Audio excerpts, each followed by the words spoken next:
Hulk Hogan இன்றைக்கி வந்து நிறைய பேருக்கு தெரியாமல் இருக்கலாம். அதாவது இப்போ இருக்க ஜென்சி கிட்ஸ்க்கு. பட் அதுக்கு முன்னாடி இருக்க generation X, 90s kids, 80s kids எல்லாருக்குமே வந்து பார்த்திங்கன்னா ஹல்க் ஹோகன் அப்படிங்கிறது ஒரு சாதாரண பேர் இல்லை, ஒரு பெரிய பிராண்டு.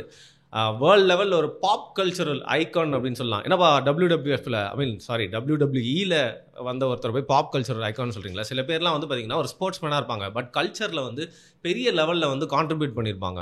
சில பேர் ஒரு ஆக்டராக இருப்பாங்க. ஆக்டிங் ஃபீல்ட் அப்படிங்கிறத தாண்டி நம்மளோட கல்ச்சரில், நம்மளோட டே டு டே லைஃப்பில் வந்து பார்த்திங்கன்னா அவங்களோட இன்ஃப்ளூயன்ஸ் ஏதாவது ஒரு விஷயத்தில், ஒரு ஃபேஷன் அப்படிங்கிறத தாண்டி ஏதாவது ஒன்று வந்துடும். இந்த மாதிரி ஒரு பெரிய பாப் கல்ச்சரல் ஐகானான ஹல்க் ஹோகன் தான் வந்து பார்த்திங்கன்னா 71 வயசில் மரணம் அடைஞ்சிட்டாரு. ஸோ இது வந்து இந்த நேரத்தில் நிறைய பேருக்கு அவரை பற்றி தெரியாது. ஆனால் சில பேருக்கு தெரியும்ல, அவங்களுக்கு ஒரு டவுன் மெமரி லேன் மாதிரி. ஏன் ஹல்க் ஹோகன் வந்து ஒரு ஹவுஸ் ஹோல்டு நேமாக மாறிச்சு, ஒரு பிராண்டாக மாறினார்? அவரோட 80s and 90s கலக்கிறதுக்கான காரணம் என்ன? ரெஸ்லிங் அப்படிங்கிறதையும் மட்டுமே அடக்கி வச்சிட முடியாது. ஹல்க் ஹோகன் ஏன் வந்து ஒரு 20-30 ஆண்டு கால பல பேருக்கு வந்து ஒரு கல்ச்சுரல் ஐக்கானாக மாறினார் அப்படிங்கிற மாதிரி சில விஷயம் அவரை பற்றி வந்து பேசலாம். டெரி ஜீன் பொலியா அப்படிங்கிறது தான் நம்ம ஆளோட பேர். பிறக்கும் போதே ஹல்க் ஹோகன் வந்து பேர் வச்சுன்னு பிறந்திருப்பாங்கன்னு கேட்குறீங்களா? கரெக்டு தான். டெரி ஜீன் பொலியா அப்படிங்கிறவர் பிறக்கும் போதே ஒரு பெரிய பாடி பில்டர் ஆகணும், ஒரு பெரிய ரெஸ்லிங் வீரர் ஆகணும் அப்படின்னு நினச்சிருப்பாரா அப்படின்னு கேட்டால், அவரோட உடம்பு ஃப்ரேம், அவரோட ஆரா, அந்த சாம்லாம் பார்த்து கண்டிப்பாக இவர் ஒரு ரெஸ்லிங் வீரர் ஆகிறதுக்கான ட்ரெயின் பண்ணியிருப்பார் நீங்கள் நினைக்கிறீங்களா? சத்தியமாக அது இல்லவே இல்லை. ஒரு மியூசிக்கல் பாரில் வந்து நம்மால் வந்து கிட்டார் வாசிக்கிற வேலை தான் வந்து பார்த்துட்டுருக்காரு. அதனால பார்க்குறதுக்கு செம்ம மாசாக இருக்கா, ஆனால் பேசினா டம்மி பீஸாக இருக்கு அப்படிங்கிற மாதிரி இவர் டெய்லி வந்து அந்த இடத்துல ஒரு ஹைட்டாக வெயிட்டாக நின்று ஒருத்தர் கிட்டார் வாசிச்சா வந்து டிஃப்ரெண்ட்டாக இருக்குமேன்னு சொல்லிட்டு அவரோட கிட்டார் வாசிக்கிற ஸ்கில்லை பயன்படுத்தி அந்த ட்ரிங்கிங் பாரில் வந்து ஃப்ளாரிடாலன்னு நினைக்கிறேன், அங்கே ஒரு பாரில் அவர் தினமும் வாசிச்சுட்டு இருந்திருக்காரு. அந்த டைமில் பேரலி WWFும் பார்த்திங்கன்னா வந்து பெரிய லெவலில் வந்து கொஞ்சம் கொஞ்சமாக வளர்ந்துக்கிட்டே வருது. WWFை பொறுத்த வரைக்கும் அதில் வந்து சண்டை அப்படிங்கிறதையும் தாண்டி அந்த சண்டை போடுற ஆட்களுக்கு ஒரு கேரக்டர் கொடுப்பாங்க.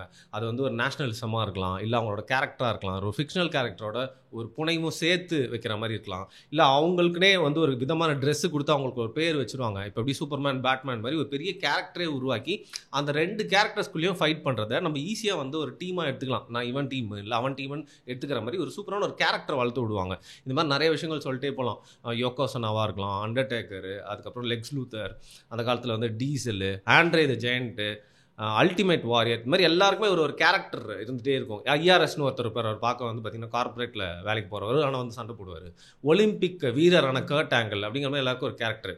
அதே மாதிரி தான் இவரை பார்த்தா இவனுக்கு ஏதோ ஒரு கேரக்டர் இருக்குதுப்பா அப்படின்னு சொல்லிட்டு WWE வந்து ப்ரொமோட் பண்ணிட்டு இருந்தவங்க அந்த காலகட்டத்தில் இவரை பார்க்குறாங்க. ஃப்ரேமு செம்மையாக இருக்குது, ஹைட்டு சூப்பராக இருக்குது, ஆள் சும்மா பர்சனாலிட்டியாக இருக்கான், இவனை போய் இங்கே கிட்டார் வாசிக்க அப்படியே விட்டுருலாமா, தூக்குங்கடா செல்லத்தை அப்படின்னு WWFக்கு தூக்கிட்டு போயிட்டு இவர் ஃபஸ்ட்டு இறக்குறாங்க. இறக்கி கொஞ்ச நாளில் வந்து பார்த்திங்கன்னா இந்த பேரோட தான் அவர் வந்து களம் கண்டுட்ருக்காரு. பட் இவனுக்கு ஒரு கேரக்டர் கொடுக்குமே அப்படின்னு நினச்சப்போ அப்போ தான் ஒரு முக்கியமான ஈவெண்ட்டு வந்து நடக்குது. இங்கிலீஷில் பார்த்தா அவர் பேர் ஹல்க் ஹோகன் தான். ஆனால் நம்ம ஊரில் குறிப்பாக தமிழ்நாட்டில் அல்கோகன் சொல்லியே வந்து பழகிட்டோம். அப்படி தான் வந்து அவர் கூப்பிடுவோம். அப்படி சொன்னால் தான் எல்லாருக்குமே வந்து தெரியும். ரேங்க் 1 அல்கோகன், அவள் தாண்டா அடிச்சிட்டோன்னு சொல்லிட்டு எத்தனையோ பேர் வந்து WWF கார்டில் வந்து வின் பண்ணியிருப்போம்ல. ஸோ நான் நிறையா கார்ட்ஸ் விளையாடிருக்கேன். அதில் வந்து நான் விளையாடின ஒரு கார்டில் வந்து ஹல்கோகனுக்கு ரேங்க் 1 இருந்துச்சு. ஸோ நீங்கள் ஏதாவது WWF கார்டு விளையாடிருந்தீங்கன்னா அதில் ஹல்கோகன் கார்டு வந்திருக்கா அப்படிங்கிறது வந்து கீழே கமெண்ட் பண்ணுங்கள். சரி, இப்போ என்ன ஆகுதுன்னா ஒரு பெரிய ப்ரொமோஷன் ஈவெண்ட் ஒன்று நடக்குது. அந்த டைமில் நம்ம ஹல்க் இருக்கிறார்ல, மார்வல் ஹல்க்கு, அவரை வச்சு ஒரு சீரீஸ் ஒன்று பண்ணியிருந்திருக்காங்க. அந்த சீரீஸில் ஹல்காக நடித்த ஒரு கேரக்டரும் இந்த ஃபங்க்ஷனில் வந்து கலந்துக்கிறாரு. நம்மளோட ஹல்க் ஹோகன்னு சொல்லப்படுறாருல, அவர் வந்து அந்த ஈவெண்ட்டில் கலந்துக்கிறாரு. இவங்க 2 பேருமே பக்கத்தில் நிற்கிறப்போ இந்த ஹல்கான் நடிக்கிறவனோட நம்மளோட ஹல்க் ஹோகன் வந்து பார்த்திங்கன்னா வந்து பார்க்குறதுக்கு ஹல்க் மாதிரியே இருக்கிறாரு. சரி, இதை கரெக்டாக யூஸ் பண்ணி நம்ம WWF ஆளுங்க என்ன பண்ணுறாங்க, இவரை ரீபிராண்ட் பண்ணுறாங்க. அந்த ஹல்க் அப்படிங்கிற பேரை வைக்கிறது மட்டும் இல்லாமல் ஹோகன் அப்படிங்கிறது ஒரு ஐரிஷ் கைண்ட் ஆஃப் நேமாக இருக்கனால அந்த ஐரிஷ் அமெரிக்கன்ஸ்லாம் வந்து கவர்ற மாதிரி இவனை அந்த மாதிரி நம்ம வந்து லேபிள் பண்ணி வளர்த்து விடலாம் அப்படின்றத வச்சு ஹல்க் அப்படிங்கிற மார்வெல் கேரக்டர், அந்த ஐரிஷ் நேம் ஹோகன் ரெத்தையும் வச்சு உருவாக்கப்பட்ட பேர் தான் wrestling one of the most ஃபேமஸான பேராக மட்டும் இல்லாமல் பிராண்டாகவும் மாறிச்சு. அங்கேருந்து ஹல்க் ஹோகன் வந்து உருவாகிறாரு. அதுக்கப்புறம் WWFக்குள்ளே சும்மா போயிட்டு அந்த ஹல்க் ஹோகன்ற பேரை வச்சு மட்டுமே அவர் அந்த இடத்த பிடிக்கல. அவருக்குன்னு தனியாக ஒரு ஸ்டைல் ஒன்று வச்சுருக்கிறாப்புல. அவருக்குன்னு தனியாக அந்த ஃப்ளாம்போயன்ஸ் ஒரு ஸ்டைல் சும்மா கெத்து காட்டுறதுன்னு சொல்லுவாங்கள்ல, அந்த ஆள் எது பண்ணாலுமே வந்து கெத்தாக இருந்துச்சு. ஸோ ஏர்லி 80ஸ்ல இந்த ஆளுக்குனே ஒரு தனி ஃபேன் ஃபாலோயிங் உருவாகிறாங்க. WWF எடுத்துக்கிட்டிங்கன்னா ஒரு 100 வீரர்கள் வந்து விளையாடுவாங்க, நிறைய பேர் வந்து போவாங்க. ஆனால் ஃபேன்ஸ் அப்படிங்கிறது சில பேருக்கு மட்டும்தான் இருப்பாங்க. ஏன்னா சில பேர் வந்து வில்லன்ஸாக செட் ஆயிடுவாங்க, சில பேர் வந்து ஜிம்னாஸ்டிக் பண்ணுறவங்க, சில பேர் வந்து வில்லன் ஒரு காமெடி பண்ணுறவங்க மாதிரி ஆயிடுவாங்க. ஆனால் வெகு சில பேருக்கு தான் வந்து பார்த்திங்கன்னா அந்த ஹீரோ அப்படிங்கிற ஒரு இமேஜ் வந்து மக்கள் மத்தியில் உருவாகும். நம்ம ஹல்க் ஹோகனுக்கு ஹீரோ அப்படிங்கிறதையோ தாண்டி சூப்பர் ஸ்டாருக்கு உண்டான எல்லா தகுதியுமே இருக்கிறதுனால அவரோட ஸ்டைலு, அந்த ரிங்கில் அவர் சண்டை போடுற ஸ்டைல் மட்டும் இல்லாமல் அந்த ஆள் பேண்டானா கட்டின்னு வருது, அந்த ஹேண்டில் பார் மீஸை அப்படியே ஒரு மாதிரி முறைக்கிறது, அதுக்கப்புறம் அவரோட அந்த ஸ்டைல் இருக்கும்ல லிசன், அந்த மாதிரிலாம் அவரோட ஸ்டைல்லாம் வச்சு பார்த்தீங்கன்னா அவர் ஒரு பிராண்டாக வந்து தானாக உருவாயிடுறாரு.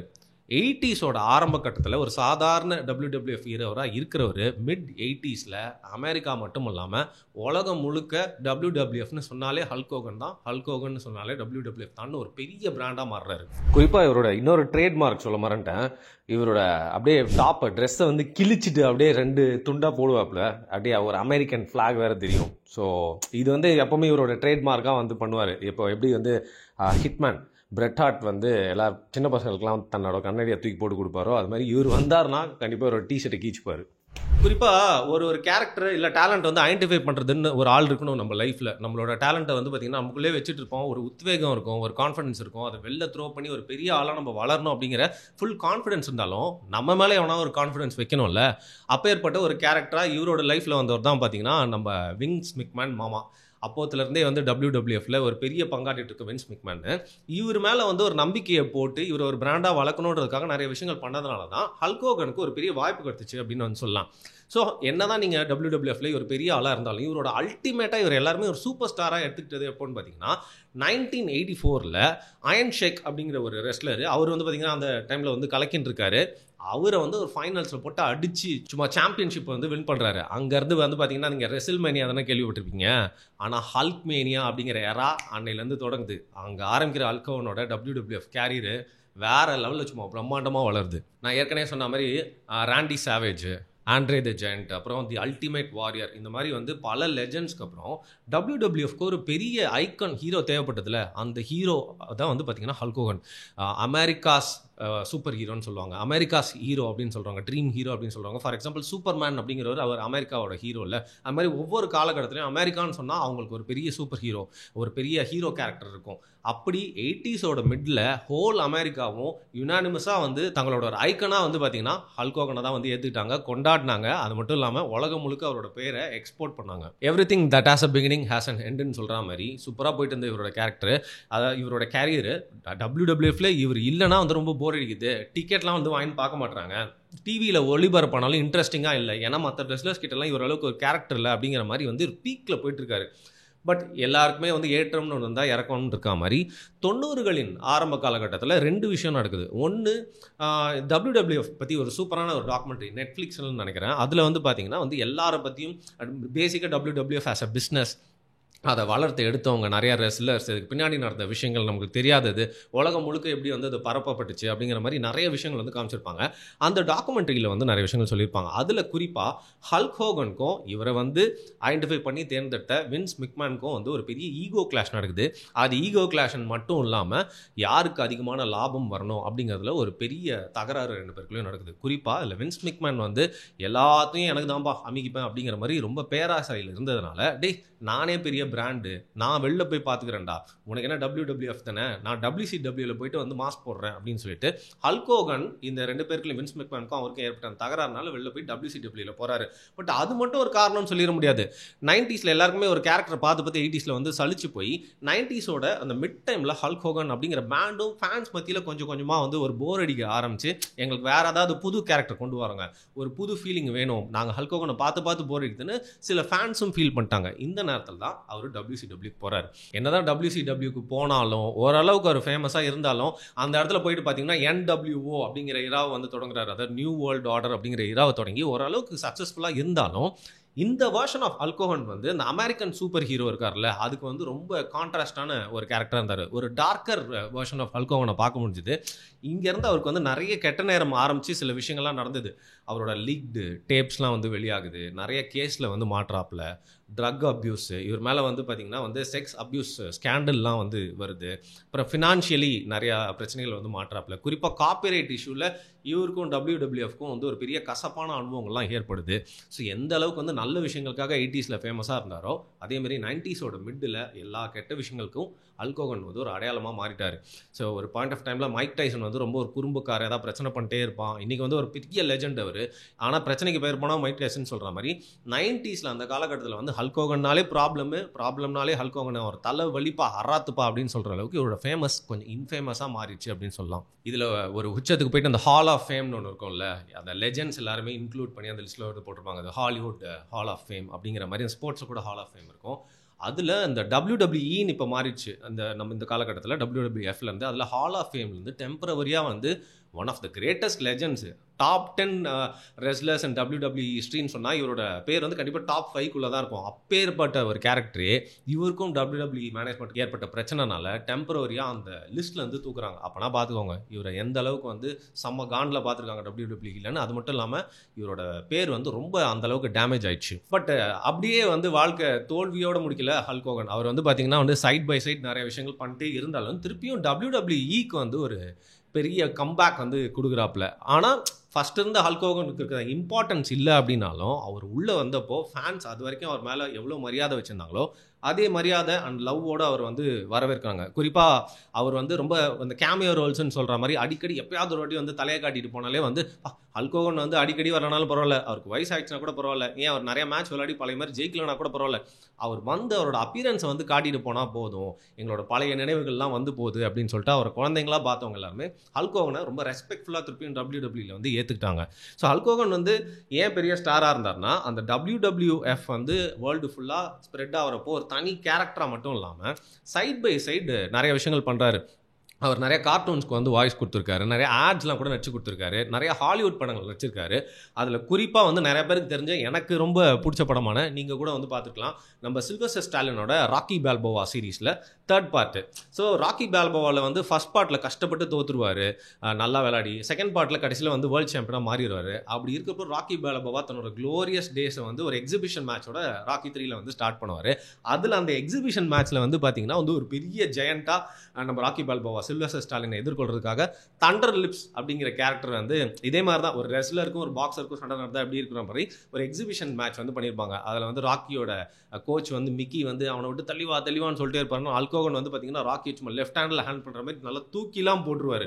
ஆனால் அதில் வந்து கடைசியில் சில்வஸ்டர் ஸ்டாலின் ரொம்ப கஷ்டப்பட்டு வந்து தண்டர் லிப்ஸையும் வந்து தூக்கி ரிங்கை விட்டு வெளில போடுற மாதிரி வந்து முடிச்சிருப்பாங்க. கடைசியில் ஆனால் 2 பேருமே வந்து யார் தோத்தா ஜெயிச்சா அப்படிங்கிற மாதிரி இல்லாமல் ஜஸ்ட் எக்ஸிபிஷனுக்காக பண்ணோன்னு ஒரு ஃபோட்டோக்கெலாம் வந்து போஸ்ட் கொடுத்துருப்பாங்க. செம்ம படம் ஆக்சுவலாக. அது அந்த காலகட்டத்தில் ராக்கி சீரிஸ் வந்து ரொம்ப ஃபேமஸ் அப்படிங்கிறனால ஹல்க் ஹோகனோட ஃபேம் வந்து ராக்கி சீரிஸ்க்கு தேவைப்பட்டிருக்கு. நம்ம ஹல்க் ஹோகனுக்கும் ராக்கி படத்தில் நடிச்சது ஒரு பெரிய இன்னைக்கு வரைக்கும் பார்க்கத்தான் அந்த சீனை பார்த்தா ஹே ஹல்க் ஹோகன் பா அப்படின்னு சொல்லிட்டு நம்மளோட டிகாப்ரியோட அந்த மீம் தான் வந்து ஞாபகம் வரும். அது மட்டும் இல்லாமல் நிறைய ரியாலிட்டி ஷோஸில் வந்து அப்பியராக இருக்காரு. ஏன் அவருக்கே வந்து ஒரு ரியாலிட்டி ஷோ தனியாக இருந்திருக்கு.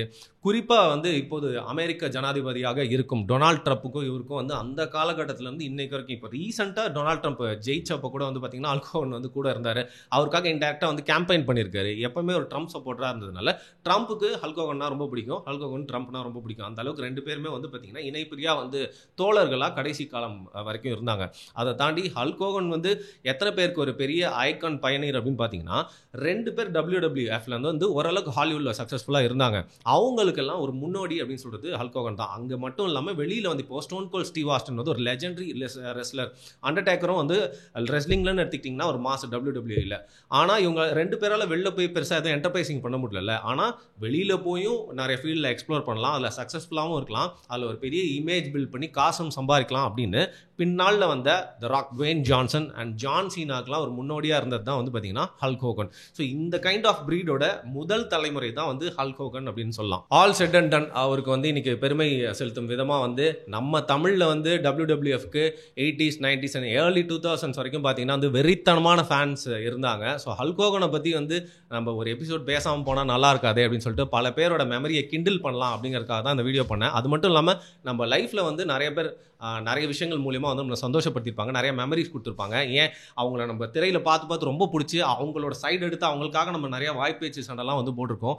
உனக்கு யாரா ரொம்ப பிடிக்கும் அப்படின்னு கேட்டால் வந்து ஒரு காலகட்டத்தில் மற்ற ரெஸ்லர்ஸ்லாம் வந்து மனசில் கூட வராமல் ஒரு பெரிய பிராக்கெட் ஆஃப் ஜென்ரேஷனுக்கு ஃபஸ்ட்டு வந்த பேர் வந்து ஹல்க் ஹோகன் தான். ஸோ அதனால் இந்த நேரத்தில் இந்த வீடியோவில் அவரை பற்றி சில நினைவுகள்லாம் எனக்கு சொல்லணும்னு தோணுச்சு. கண்டிப்பாக நான் எல்லாத்தையுமே வந்து சொல்லலை. ஹல்க் ஹோகனை பற்றி இன்னும் வெறித்தனமான ரெஸ்லிங் பார்க்குற ஃபேன்ஸ்லாம் வந்து நிறைய விஷயங்கள் தெரிஞ்சு வச்சுருப்பீங்க. நான் அதான் மிஸ் பண்ணியிருந்தேன் அப்படின்னா, உங்களுக்கு இன்றைக்கி 71 வயசில் கார்டியாக் அரெஸ்ட்டில் உயிர் பிரிந்து சென்ற, அதாவது காலம் சென்ற ஹல்க் ஹோகனை பற்றி உங்களுக்கு என்ன நினைவு இருக்குது அப்படிங்கிறத மறக்காமல் கீழே கமெண்ட் பண்ணுங்கள். தேங்க்யூப்பா.